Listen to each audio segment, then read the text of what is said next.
संसद में विपक्षी सांसद आज काले कपड़ों में पहुंच रहे हैं। अधीर रंजन चौधरी लोकसभा में कांग्रेस के नेता काले कपड़े मणिपुर के मुद्दे पर विरोध के प्रतीक के तौर पर। बिल्कुल हमारे काला कपड़ा मतलब प्रतीक होते हैं विरोध की। सदन में क्यों इस तरीके की हमारे प्रधानमंत्री आरे होते हुए सदन की हमारी बात नहीं रखते। जो हमारी मांग थे, हमारी मांग सदन की नेता नरेंद्र मोदी जी से और देश के प्रधानमंत्री नरेंद्र मोदी जी से ही हम रखे थे कि सदन में आके मणिपुर की मुद्दा पे दो टूक बात करे और चर्चा शुरू कर दे, लेकिन कोई बात नहीं सुनने। नो कॉन्फिडेंस मोशन एक्सेप्ट तो हो गया, फिर क्यों आज काले कपड़े ना एब्सेंट हो गया, लेकिन चर्चा कब होगी? हम तो चाहते हैं आज ही से शुरू हो, क्योंकि हमारा तो मुद्दा मेन रहेगा मणिपुर। तब मणिपुर की चर्चा अगर ढाई महीने 2 महीने बाद हो, क्योंकि स्पीकर साहब के पास 10 दिन की समय है। मैं स्पीकर साहब को विरोध नहीं करते, लेकिन स्पीकर साहब जो नियमों के मुताबिक स्पीकर साहब क्या करते हैं, लीडर ऑफ द हाउस मतलब प्रधानमंत्री से बात करके समय तय करते हैं। मुझे लगता है प्रधानमंत्री समय नहीं दे पा रहे हैं, तो इसलिए हमारा ये विरोध की मतलब ये होता है कि प्रधानमंत्री समय निकाले और हाँ कह दे और चर्चा शुरू हो। मणिपुर और साथ साथ देश के आम लोगों को ये संदेश भेजा जाए कि हम शांति की दूत है, देश में शांति बहाल हो, मणिपुर में शांति बहाल हो। इसीलिए हम तरफदारी करने, इसीलिए हम पैरोवी करने सदन में आए हैं। एक तरफ नो कॉन्फिडेंस मोशन, दूसरी तरफ पीएम कह रहे हैं कि तीसरा टर्म मिलेगा और वो अलग बात है। पीएम की 30 से क्यों 3000 टर्म मिल सकते, वो अलग बात है, लेकिन मणिपुर की बात अलग है।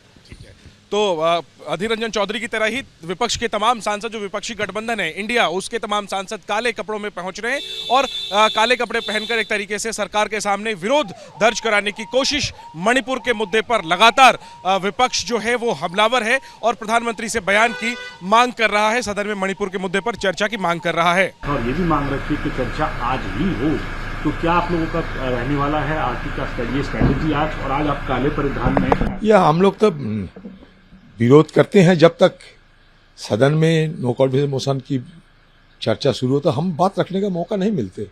हमारा मांग ही था कि ऐसा एक चर्चा हो कि प्रधानमंत्री खुद आए, या तो शुरू करने की समय हम लोग कहे थे कि प्रधानमंत्री आके बयान दे कोई भी समय, और उसके बाद हम तुरंत इस चर्चा शुरू कर दे। लेकिन प्रधानमंत्री पता नहीं कि क्यों इतने आरे हुए हैं, इसलिए मजबूरन हमें ये नो कॉन्फिडेंस मोशन मतलब अनास्था प्रस्ताव हमें लाना पड़ा, अविश्वास प्रस्ताव हमें लाना पड़ा। ये मजबूरी है हमारे।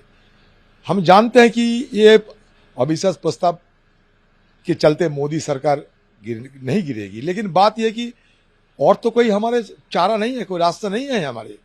इसलिए ये मजबूरन हमें ये रास्ता अपनाने पड़े, क्योंकि देश के सामने देश की प्रधानमंत्री आके मणिपुर की और साथ साथ देश के आम लोगों को कोई शांति की वार्ता दे। सर, आप लोग कह रहे हैं कि चर्चा आज ही होनी चाहिए, इसीलिए आप लोग आज ये काले कपड़े पहने? नहीं, आईएएस स्पीकर की जिम्मेवारी है। मैं तो ये नहीं कह सकते क्या आज ही, कल ही होना चाहिए था, अच्छा होते। अगर आज होगी तब भी अच्छा होगी, जितने जल्दी हो सके, क्योंकि हमें और समय बर्बाद नहीं करना चाहते सदन की। बड़े तहे दिल से कहते हैं कि हम विपक्ष सारे लोग दूर गांव से आते हैं, दूर दराज गांव से आते हैं, इसलिए कि सदन में आके हम शिरकत करें, हमारा बात रखें, आम लोगों को जो समस्याएं, ये सारे समस्याओं को सरकार की निगाहों में रखे। यही हमारा मकसद होते हैं। ये तो हवा खाने हम लोग नहीं आते हैं ना, और हमारे कोई सरकारी दफ्तर भी नहीं हो कि जाके हम बैठे और मतलब वहाँ आपस में चर्चा करें। हमारे चर्चा करने की एक ही जगह है, बिल्कुल रह गया वो सदन। तो सदन अगर ठप रहे तो हमें भी मुश्किल से गुजारने के हमें भी मजबूरी हो जाते हैं। इसलिए हम चाहते हैं सदन चले।